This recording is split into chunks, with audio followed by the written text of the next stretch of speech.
Have you ever thought there just wasn't enough post-apocalyptic themed games? Yeah, me neither. Will we see a fresh take on the post-apocalyptic themed games? Well, let's go take a look at The Last Garden.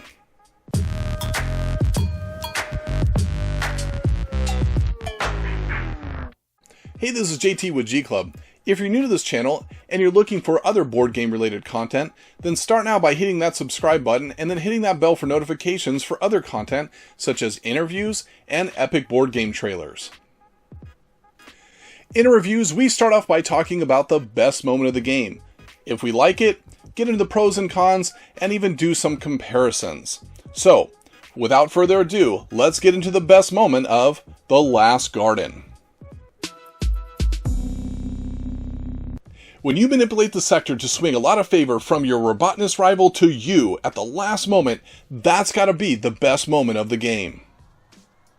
In The Last Garden, you play robotinist attempting to earn the most favor of the last human on Earth, known as the Queen. You'll do this by turning gems and metal into an artificial garden that will please the Queen's vision of what a real garden used to look like. Over several rounds, you will take turns programming your robotinist to place gems, move gems, and spin a sector die. On that same turn, you will place a robotinist in a sector of the garden. Speculate on what gems will be the most prominent in the mines. Bet on which sector die will produce the most favor. Or visit the lab for a program boost. Once everyone has placed all of their robotinists, you will release the lab robotinist to place anywhere else on the board. You will then score the Queen's favor based on the wilting of gems, the majority colors of gems in the mines, and controlling die sectors and garden sectors. Whichever robotinist has the most favor cogs at the end of the game will have fulfilled the vision of the Queen and win The Last Garden. So when you do your best Johnny 5 impersonation by switching that sector die into your favor and swing it away from your rival robotinist, well, that's gotta be the best moment of the game. So, that was the best moment of the game, but did I like it? Yes, I liked it. I think it has unique gameplay. I think that the theme, even though it's post-apocalyptic, has this kind of like Zen garden thing going on, which is kind of unique when you think about post-apocalyptic games, right? But it also has this cutthroat aspect of it that I really enjoyed. So, let's go get into the details about it in the balancing act. Combining programming cards with worker placement is such a fun combo. Understanding, though, how to play the game strategically really takes a few rounds, if not actually a complete game. Once you have a few games underneath your belt, you can really start deducing what other players have and use that for your advantage. The program boosts are fun to use.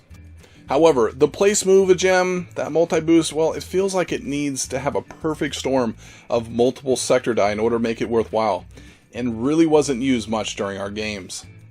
The graphics on the cards are completely intuitive and make it easy to know what you're supposed to do with them. However, the difference between the garden sectors and the sector dice seemed to always confuse new players, especially when it came to the concept of wilting. One thing I wish it came with would be a quick reference card that showed the order of play instead of having to reference back to the rulebook. Now, the rules are easy to pick up, and there's a great important notes worth mentioning again section that touches on the common questions or even rules that we would be prone to forget. The Last Garden is one of those games that feels unique both in theme and in mechanics. I think it does a really interesting job at combining things every round for me to be able to play a programming card and be able to combine that with the worker placement. I was really surprised at how cutthroat this game can be, despite that Zen-like garden theme that I mentioned before, which it really kind of made it fun for my normal game group as well as for me and my boys. So if you're looking for a fresh take on the post-apocalyptic theme, and you're looking for something unique and fresh to your game collection, well, I would certainly give The Last Garden a try. I think you'll be surprised by it too. So if you like this video, you can check out this other video that was made by our G Club lab techs just for you. No, really, that is what they picked out. Why are you laughing? What's so funny?